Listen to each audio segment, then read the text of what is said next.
మూలం తెలుసుకోకుండా ఏం చేస్తావమ్మా? అందుకే మనం బట్టి కొడతాం. బై హార్ట్ అంటారు. అర్థం కానప్పుడు ఏం చేస్తాం? చిలకలా పలకాలి కాబట్టి దాన్ని రాత్రంతా కూర్చొని బై హార్ట్ చేస్తే నీ యొక్క మనసులో అది స్థిరపడుతుంది. చూడకుండా నువ్వు మళ్ళీ చెప్తావు.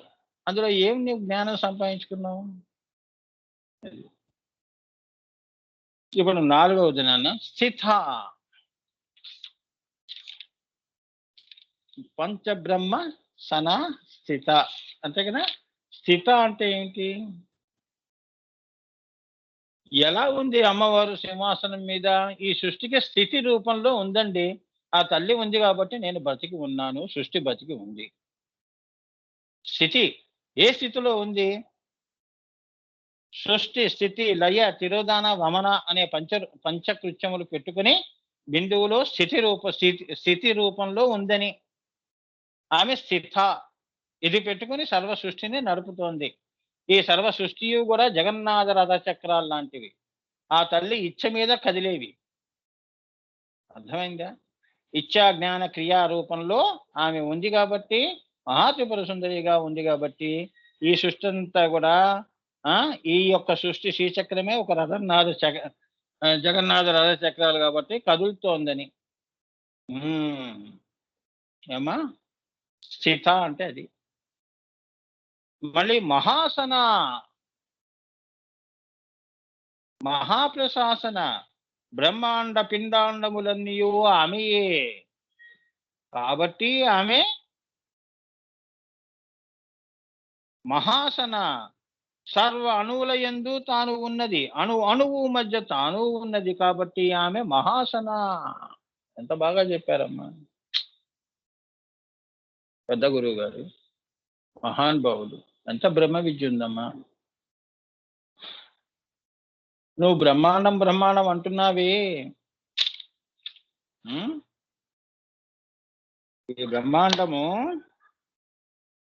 పిండాండములన్నీ కూడా ఇప్పుడు నువ్వు ఉన్నావు కదా, నీలో అణువు శరీరం ఉంది కదా, నీ రూపం ముఖము ఇలా కనిపిస్తుంది అంటే ఎన్నో కోటాను కోట్ల బయోసెల్స్ అంటారు. అణువులన్నీ కట్టుకొనటం వల్ల గట్టిపడి నీకు ఒక ఆకృతిని ఇచ్చింది కాబట్టి నువ్వు ఫలానా వాడు ఇలా ఉంటాడు అని చెప్పగలుస్తున్నావు.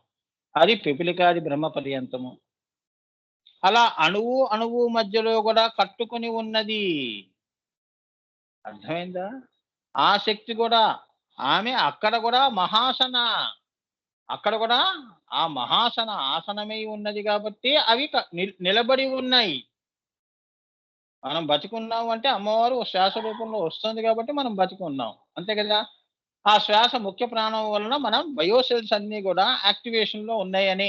న్యూక్లియస్ అంటారు కదా. న్యూక్లియస్ అంటే ఏంటి? సెంటర్. సైన్స్ గ్రాడ్యుయేట్స్ తెలుస్తుంది. దాని చుట్టూ ఈ అణువు, ఈ కణములు మధ్యలో ఉన్న న్యూక్లియస్, అది చాలా ఇంపార్టెంట్.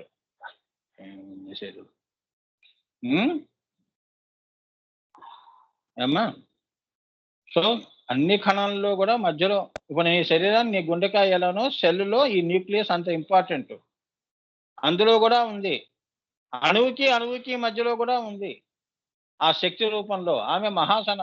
అది గనక ఆ శక్తి వెళ్ళిపోయింది అనుకో, అక్కడ చర్మం ఎలా ఉంటుంది చూడండి, దెబ్బ తగిలిన తర్వాత పొట్టుగా రాలిపోతుంది. అదనమాట. అంటే ఇప్పుడు చెప్పండి, అమ్మవారు మహాసన అవునా కాదా? ఇక మనలోనే అలా ఉంది అంటే, ప్రతి అణువులో ఉంది అంటే, పరాపశ్యంతి మధ్యమ వైఖరిలో కూడా అలానే ఉందని. ఇదే ఆమె మహాసన ఉన్నది అనేది ఆమె ఆసనం అండి. బిందువు ఆమె ఆసనం అని అంతవరకు తెలిసింది. అండాండ పిండాండాల్లో కూడా ఉంది కాబట్టి ఆమె ఈ ఆసనంలోనే మామూలుగా ఆసీనురాలే లేదు. అన్నిట్లో కూడా ఆమె మహాసన, అన్నిట్లో ఉందండి బాబు. ఆ మాటకు వస్తే ఆవిడ తప్ప ఇంకెవరూ లేరు అని.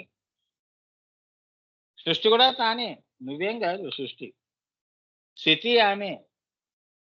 ఇచ్చా జ్ఞాన క్రియలు ఆమె చేతిలోనే ఉన్నాయి కదమ్మా. నేను నా ఇష్టం, నేను బతికుంటానంటే, అంటే నేను ఈ సృష్టి ఉంచుతాను అంటే ఆమె ఇష్టానుసారంగా ఈ శ్రీచక్రం ఉంటుంది. సృష్టి స్థితి చేస్తుంది. లేదు నేను లయంలో కలిపేస్తాను అంటే తీసవతల పడేస్తుంది. అంటే తనని తాను ఆత్మాహుతి చేసుకోవటం లాంటిది అన్నమాట. పార్వతీ అమ్మవారి యొక్క తపస్సు లాంటిది. దగ్ధం చేసేస్తుంది. అలా అన్నమాట అర్థం చేసుకోవాలి. పార్వతీ వాళ్ళ కథ తెలుసు కదా! గిరిరాజ పుత్రిక.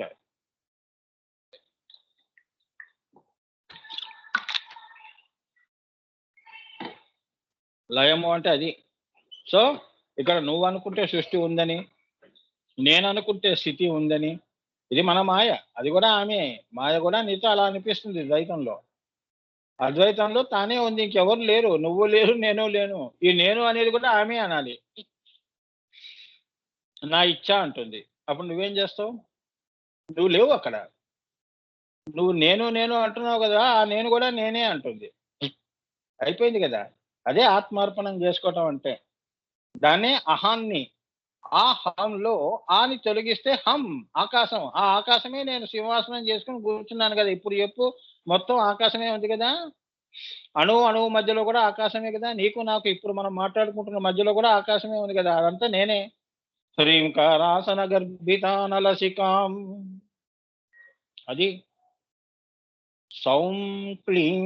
ఆ క్లీం ఎక్కడి నుంచి వస్తుంది? నా యొక్క ఇచ్చ అజ్ఞాన క్రియాశక్తులు పిచ్చివాళ్ళరా అంటుంది అమ్మవారు. ఆవిడే తలుచుకుంటే ఉంది. ఆవిడ తలుచుకోకపోతే ఆమె లేదు. అంటే లేదు అంటే లలితగా ఉంటుంది. ఆమెకి ఇష్టం లేనప్పుడు ఆమె ఉల్లలిత అయిపోతుంది అని. సో, ఇక్కడ ఒకే ఒక నేను ఉంది. ఇక్కడ ఒకే ఒక అహం ఉంది. అదే అహంత, ఇదంత, మమత అనేది ఏదైతే ఉందో ఇదంతా అమ్మవారి యొక్క ఆస్తులు. నీ ఆస్తి, నా ఆస్తి కాదిది. ఆమె దయతో మనకిచ్చింది. నేను అంటూ నా మాయా స్వరూపంలో ద్వైతంలో ఉండండి అని. ఆ ద్వైతాన్ని చూసి నేను మురిసిపోతాను తల్లిగా అని ఆమె కోరిక ఇచ్చా.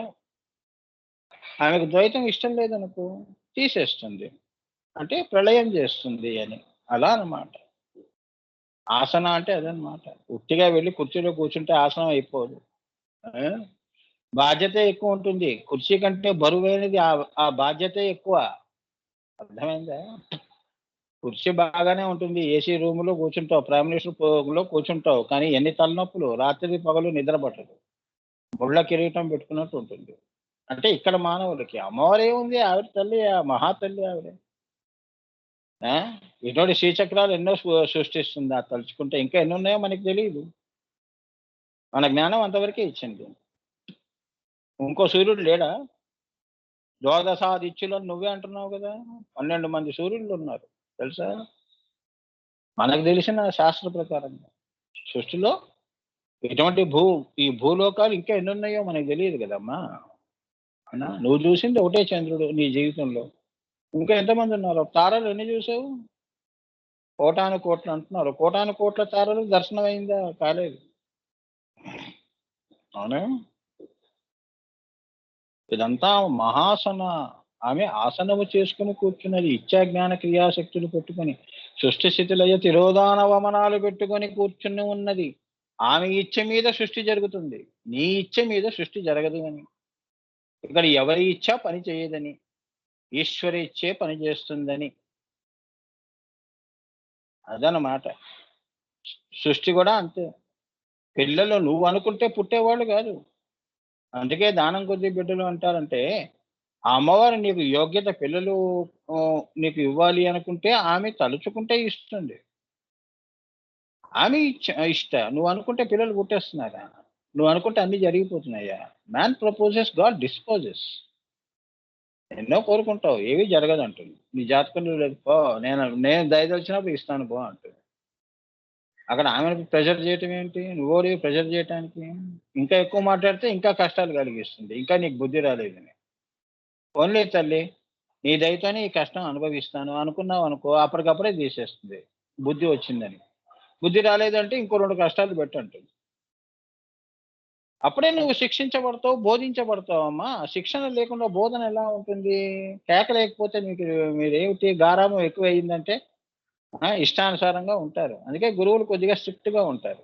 కొన్ని కొన్ని విషయాల్లో. అదనమాట. శిక్షణ, బోధన అంటే అది. శిక్షణ అంటే ఏమిటి? ఆ! నియమించటం. మీ హద్దుల్లో, మీ పరిధుల్లో మిమ్మల్ని ఉంచటం. అదే శిక్షణ అంటే. బోధన అంటే అలా ఉన్నప్పుడు మంచిగా చక్కగా శ్రీ విద్య చెప్పటం. అది బోధించటం. అప్పుడు ఆ బోధన నీ బుద్ధిలో కూర్చుంటుంది. అల్లరి ఎక్కువ చేస్తున్నావంటే నీకేం అర్థమవుతుంది శ్రీ విద్య? పుణ్యం కొద్దీ వస్తుంది అది విద్య. బ్రహ్మ విద్య నువ్వు అడిగితే వచ్చేది కాదది. మిగతా చదువులు డబ్బు పెట్టుకొని చదువుకోవచ్చు గానీ, ఈ విద్య అది గురువు ముఖతానే రావాలి. అమ్మవారి దయ ఉంటేనే నీకొస్తుంది. లేదంటే అది నీకు చదివిన చదువు చాలు పో అంటుంది. ఇంకో జన్మలో చూసుకుందాం అంటుంది. అది అమ్మవారి లెక్కలు వేరుగా ఉంటాయి. నీ లెక్కల ప్రకారంగా సృష్టి జరగదని.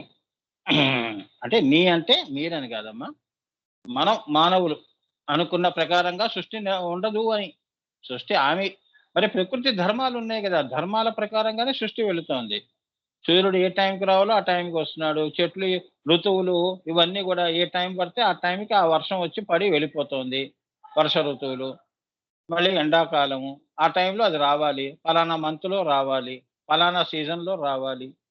పళ్ళు గూడా అంతే. అన్ని ధర్మాల మీద వెళ్తుంది. అది. ఈ ధర్మాలు మనం పెట్టామా? సనాతనము. సృష్టి ఆది నుంచి ఉన్నాయి కాబట్టి సనాతన ధర్మము అన్నాం. అందుకే మనది మతం ఏంటమ్మా? ఎవడో డోంట్ రేస్ స్టూపిడ్ చెప్పింది. మనది మతం ఏంటి?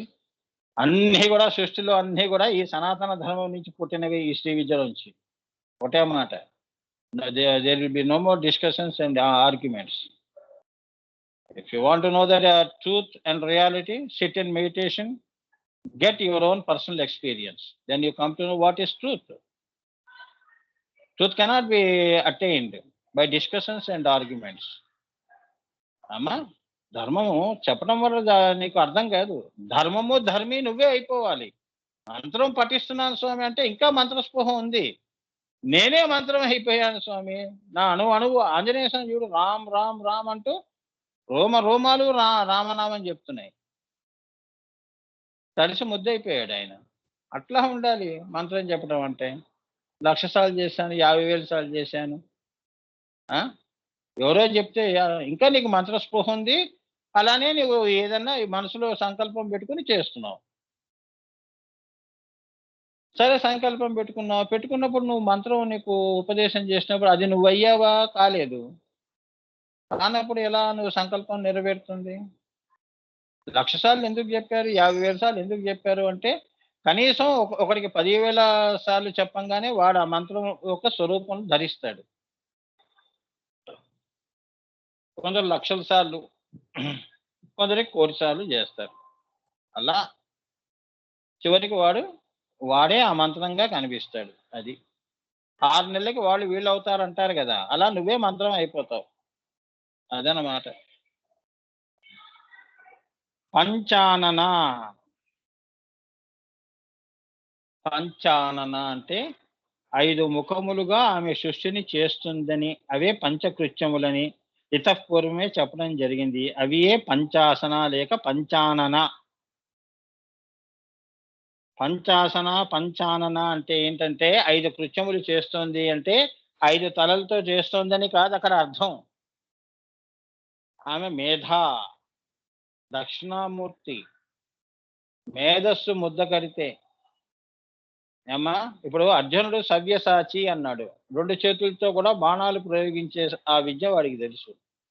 ఒక అర్జునుడు ఇలా చేస్తే అమ్మవారు పంచాసన, పంచానన 5 పనులు చేస్తోంది. ఆవిడ 5 ఏంటి ఇంకా ఎన్నో చేస్తుంది.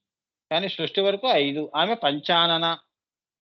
తలుచుకుంటే 10 ఇచ్చినా 10 కృత్యములు కూడా ఒకే మేధస్సు పనిచేస్తూ ఉంటుంది. అది.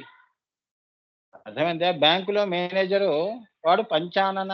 కింద వాళ్ళందరూ వారి పనులన్నీ ఈయన మేధస్సు మీదే ఆధారపడి ఉంటాయి. అర్థమైందా? ఆమె అలా చేయిస్తుంటుంది. ఆమె మేధస్సు అందుకే ఆమె మేధస్సు ఆనంద ఘన. మేధస్సు గడ్డ కడితే నీ తెలివితేటలు పైన పరాపశ్యంతి పరాలోకి వెళ్ళినప్పుడు అలా గడ్డ కట్టి నువ్వు మేధా దక్షిణామూర్తి స్థితిని పొందుతావు. మహామౌనంలోకి వెళతావు. ఇంకా అక్కడ ఈ కింద ఉన్న విద్యలు నీకు అవసరం లేదు. బ్రహ్మ విద్యలు, బ్రహ్మాతీత విద్యలతో నీకు పని లేదు. నిర్వికల్ప సమాధుల్లో ఇంకేమున్నావు? పోయేవాడికి ఎందుకమ్మా ఇంకా భగవద్గీత?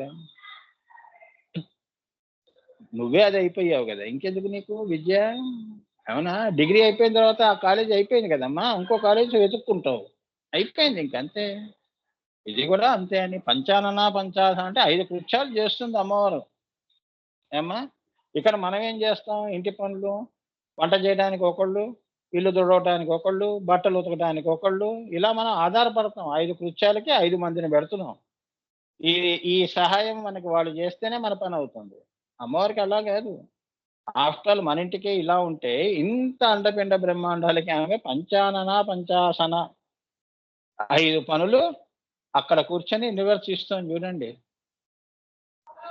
ఏం చెప్తామమ్మా ఆ భగవతి గురించి? ఎంత చెప్పినా తక్కువే. కనీసం ఈ మాత్రమన్నా పలికించింది. ఈ మాత్రమన్నా ఆ బుద్ధి ఇచ్చింది మనకి, మేధస్సు ఇచ్చింది.